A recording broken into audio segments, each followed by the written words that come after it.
spiraling challenges on the economic and geopolitical front, you maintained the vision you had outlined in your successful election campaign, a new Pakistan with an economy, institutions, and leadership that work for all of the country. Today, 6 months later, I believe you have a powerful story to tell the world, one in which a country in crisis has been able to pursue one of the most ambitious programs of social, economic, and institutional transformation I have witnessed. Instead of using the economic crisis to justify cutbacks, you used it to change the way the state collects taxes, the way it shelters its poor and invests in its youth and the environment, and to set new standards of integrity in public lives. Pakistan's ability to emerge from hardship stronger than before is the testament to the remarkable resilience of its peoples. Based on this, it is my great honor, Mr. Prime Minister, to welcome you here to the lectern. Thank you. Thank you very much. First of all, I would like to thank the World Economic Forum for providing me this opportunity to speak to world leaders, business leaders, media people, to give the Pakistan perspective to the world. So I want to thank you specifically for that. Let me just start by saying that I am almost as old as Pakistan. Pakistan was only 5 years older than me. So I grew up with the country. And the country I grew up was supposed to be a welfare state. The founding fathers of our country wanted Pakistan to be what was called an Islamic welfare state. And as I grew up, I had no idea what a welfare state was. So it was when as a teenager I went to England. That's when I first discovered what a welfare state is. It's humanity, it's caring about the underprivileged.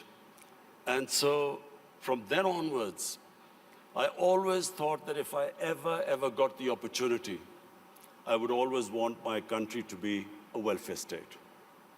So this is my vision. Everything, all the policies which we make in Pakistan are towards that end, to make it into a humane country where the government takes responsibility of the weaker section of its society. So this is the vision statement. But I'll start with environment, because the theme of this time, the World Economic Forum, is about sustainability. Let me just say, first of all, that the other thing about Pakistan, was this desire to see it as a humane and a just society. But the other thing was, as a child, I fell in love with the wilderness of Pakistan, the mountains of Pakistan. All our summer holidays were spent in the Himalayas.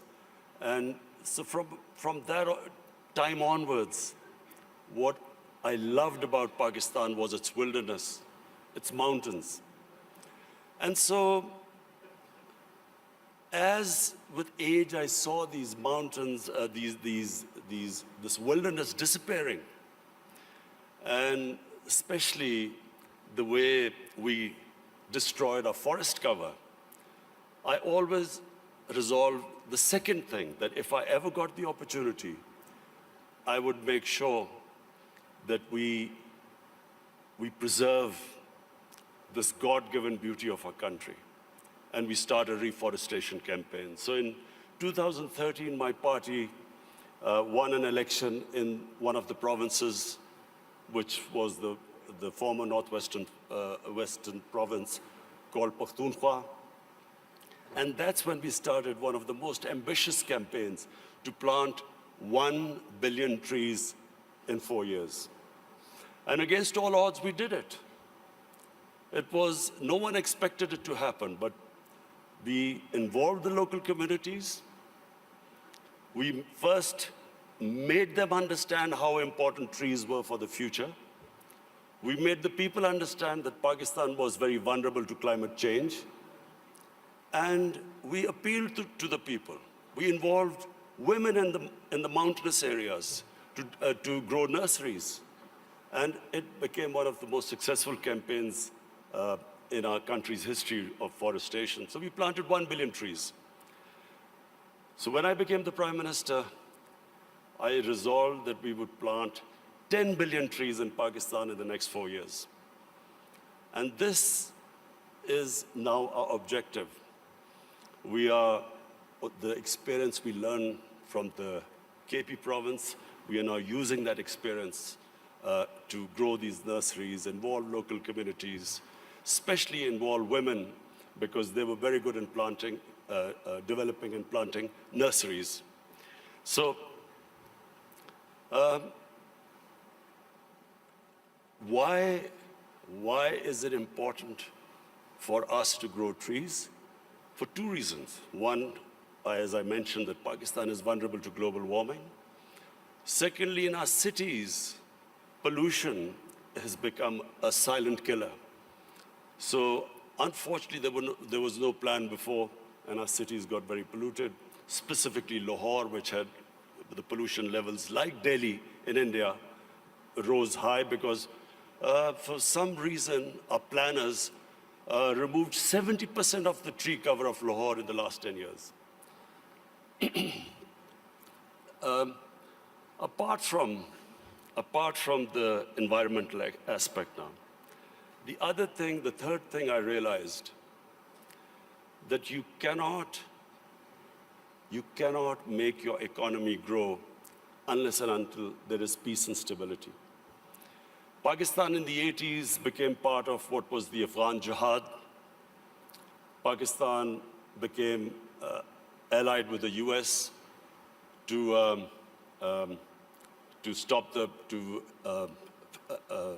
fight for the freedom in Afghanistan from the Soviets.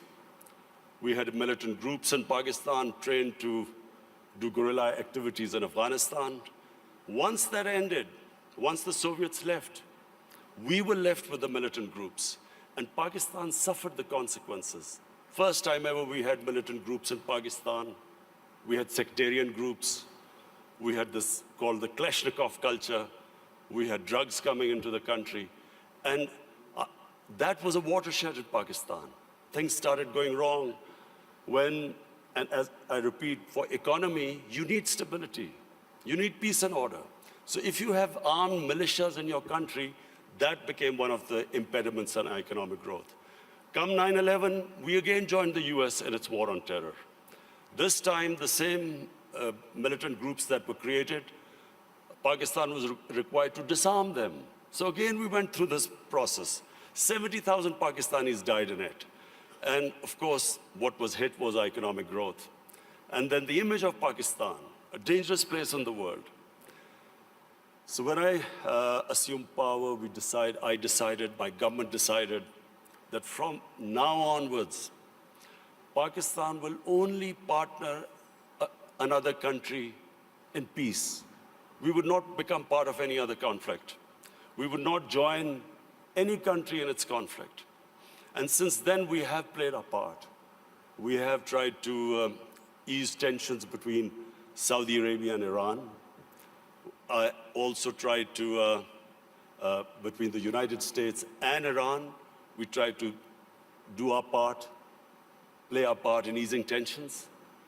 In Afghanistan, in the peace process now, Pakistan is partnering with the United States to get the Taliban to talk to the Afghanistan government. It is the nearest we are to some sort of a peaceful solution in Afghanistan. The third issue, economics. When my government came into power, as you mentioned, we inherited the worst economic crisis in our history. The biggest current account deficit, the biggest fiscal deficit, almost reserves which would have lasted a month. Since then, I must pay tribute to my economic team. And of course, we took very tough decisions. I have been in public eye for 40 years, but the sort of public attitude I have to face in the last 1 year, I've never faced in my life because of all these tough economic decisions we've taken. People are hurting. Naturally, when you do stabilization, you squeeze the economy, people hurt. But we have gone through this very tough period. And mercifully, our economy stabilized. The rupee that was falling, it's now, in fact, in the last few months, it's gained a bit.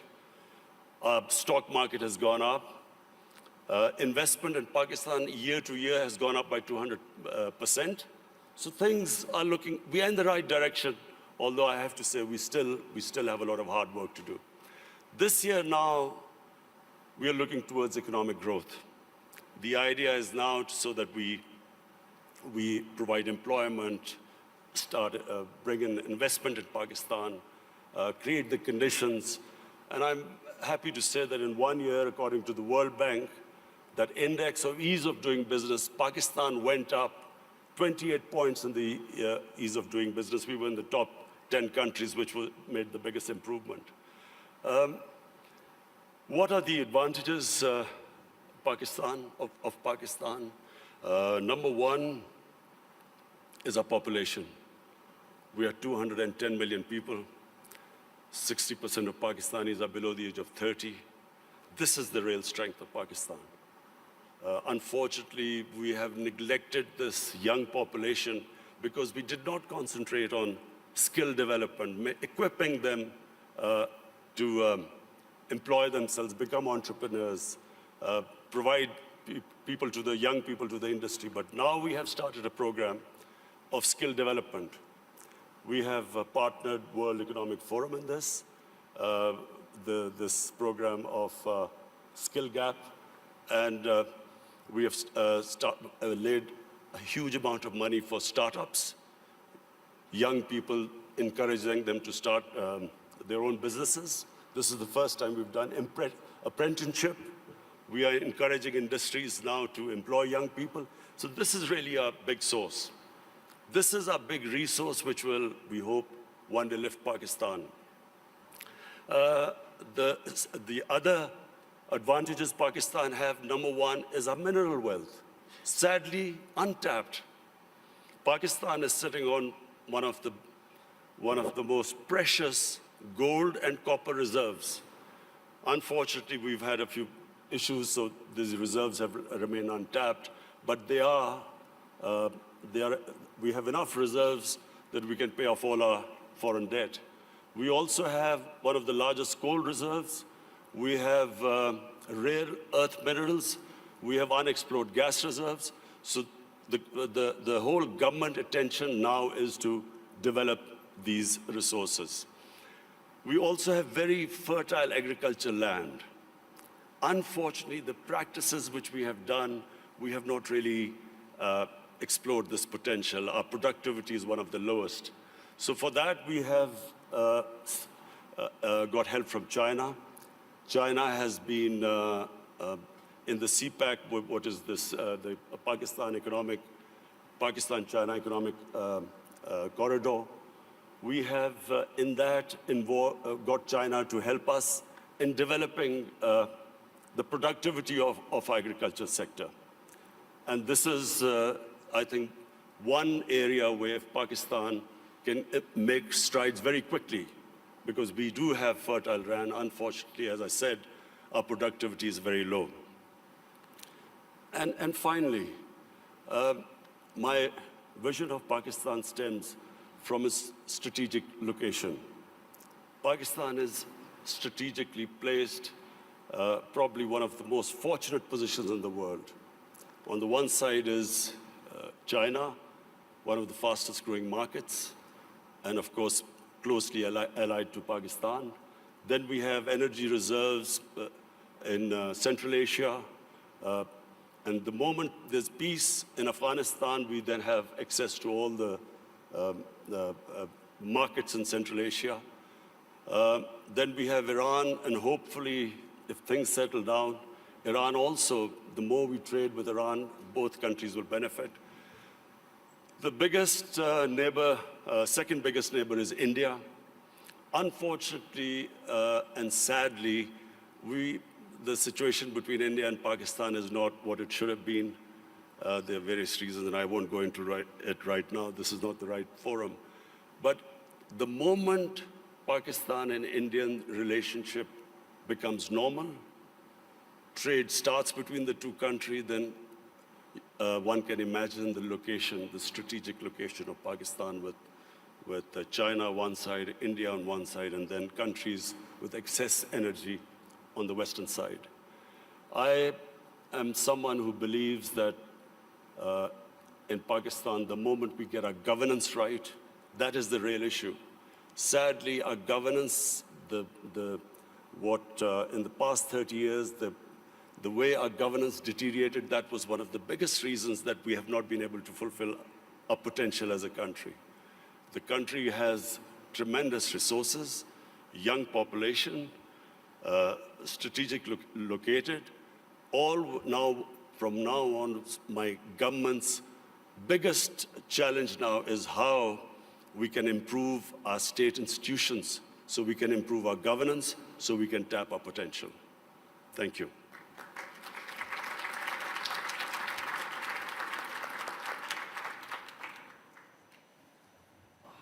Thank you very much, Mr. Prime Minister. Thank you for sharing results and vision for your country. Also very impressive, without any manuscripts, so eloquent, laying out your visions. Last year, foreign direct investments to Pakistan increased with 70%. I guess this is also related to the fact that you alluded to in your speech that the security situation is much better. I think also the energy supply is much more predictable. So what is your interpretation of this increase in FDIs? Do you want more FDIs? And are you pretty sure that you're going to be able to keep the security situation at this level and also further develop and improve when it comes to predictability on the energy side? Well, you know, in 2019 was the safest year in Pakistan since 9/11. And when Pakistan participated in the US war on terror, the security situation deteriorated. And for a time, you know, there were bomb blasts going on, and there was no question of foreign investment coming in. There were foreign advisories from various countries. So we had a real dip in foreign, as understandable if you have a security situation that bad. So 2019 was the most, the safest year after 9/11. And that was reflected in our tourism. And between 2018 and 19, our tourism doubled in 1 year. And really, this is the great potential of Pakistan in tourism, which is untapped completely. Because Pakistan has historical tourism. It has that 5,000-year-old Indus Valley civilization, the Mohenjo-daro civilization, which is one of the oldest. Then it has religious tourism. It has some of the most sacred sites for Hinduism, Sikhism, Sufism, and then Buddhism. There's some, the center of Buddhist civilization was the Gandhara, which is north of Pakistan. So we have religious tourism. And then the mountain tourism in Pakistan, almost half the peaks, over 24,000 feet, are in Pakistan. So it is untouched as yet, and our concentration for providing jobs to people and improving the growth rate is now on tourism. In fact, without us doing anything, tourism has doubled, and people are finding it difficult to have hotels or places to stay. So we are now inviting tourism investment in tourist resorts. So maybe I'm at least one of the few Norwegians that have visited up in the Swat Valley. It's beautiful, and you also have beautiful other places. I think Swat Valley used to be the honeymoon place, even in Pakistan. Is it now also you see tourism also in these areas where the Pakistani Talibanis used to run, and you're not concerned that Pakistani Talibans can come back, and you're pretty sure that this is on safe footing? You see, in Pakistan now, virtually there's no terrorism in Pakistan, and I have to pay tribute to our security forces. They did such a brilliant job, and it was for a while, we went through a really difficult period, but thanks to them, there is hardly any terrorism. I mean, you have the odd problem, but that you have anywhere in the world.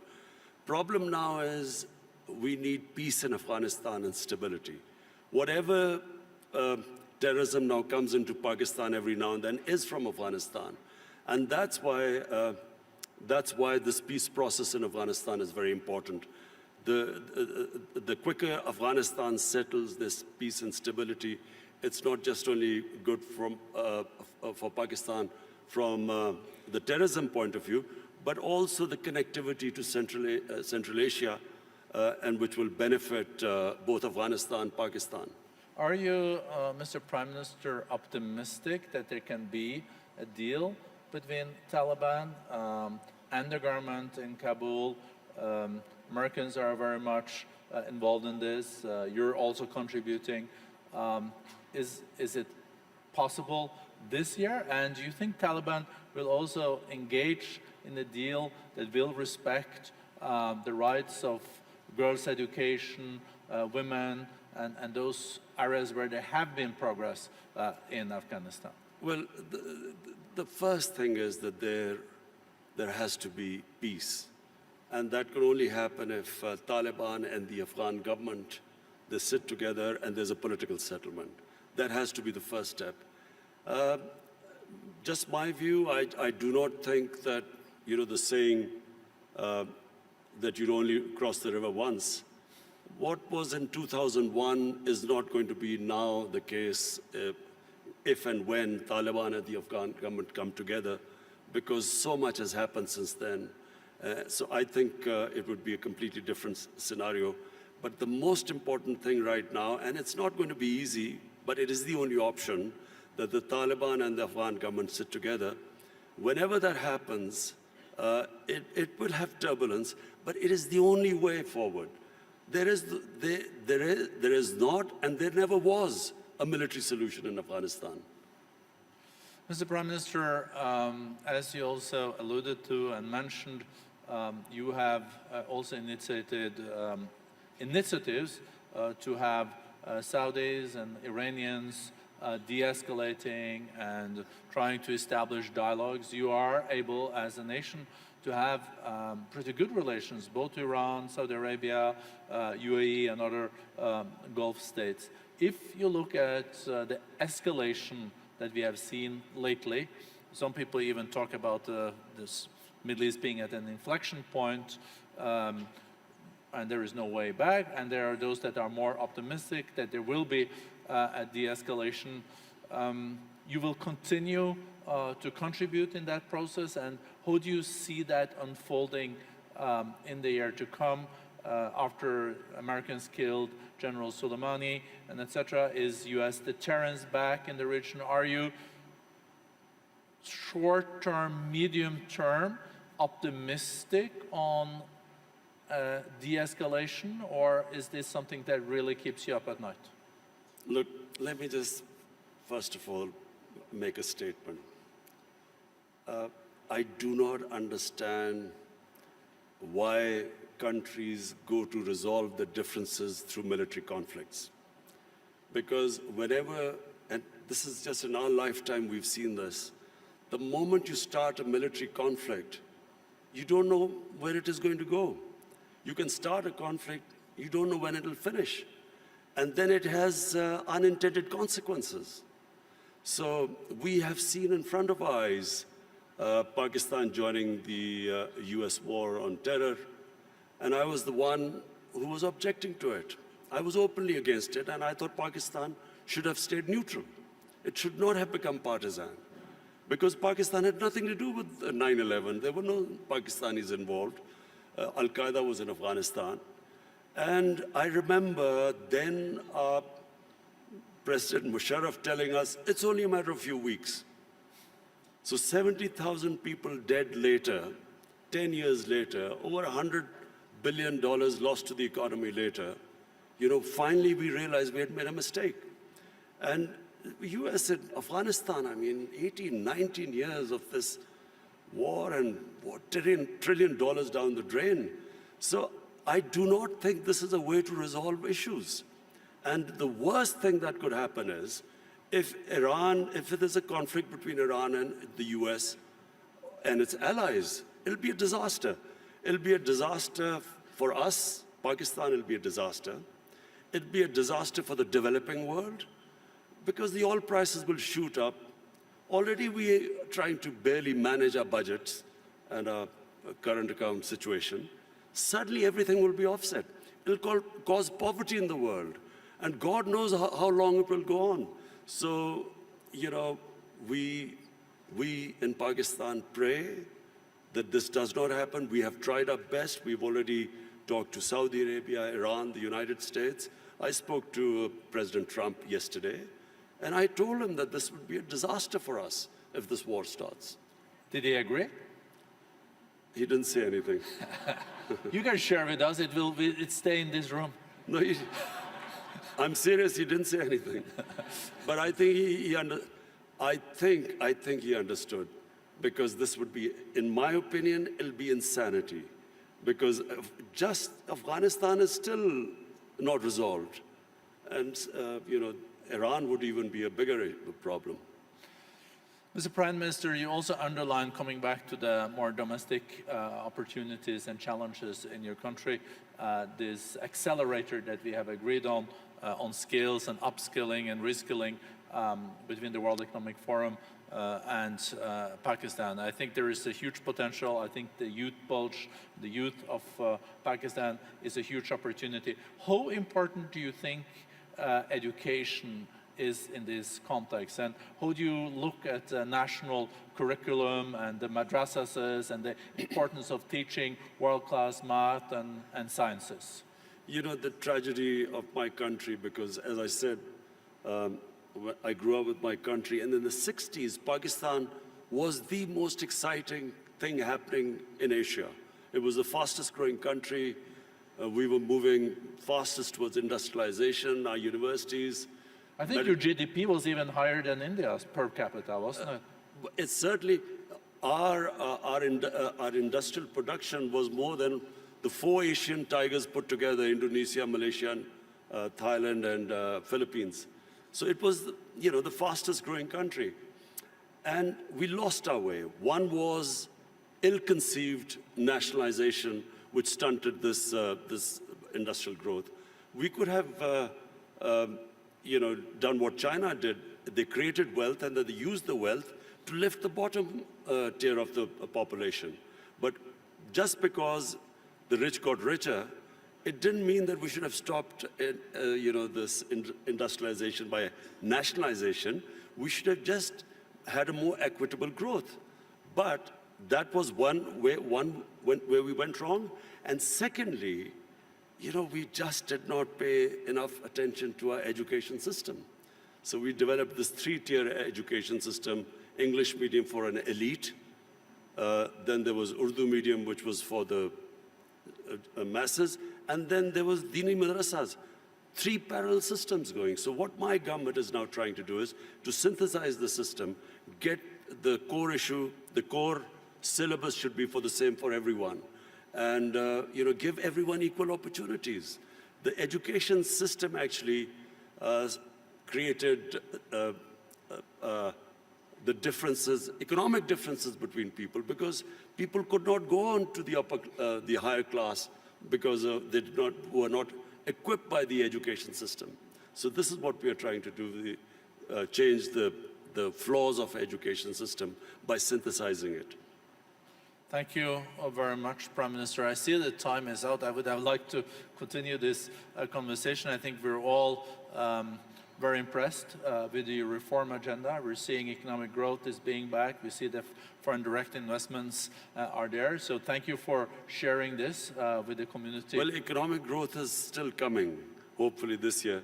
The economy has stabilized.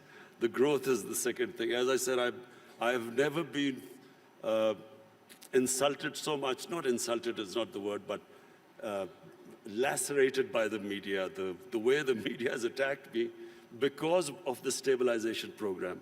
But this now, 2020, is the year we want to lift our growth rate and provide jobs to our young people. And I think you can also rely on the Davos community when it comes to supporting your agenda for reforms in your country, so you get back growth and a more inclusive growth. Thank you so much, Mr. Thank Prime you.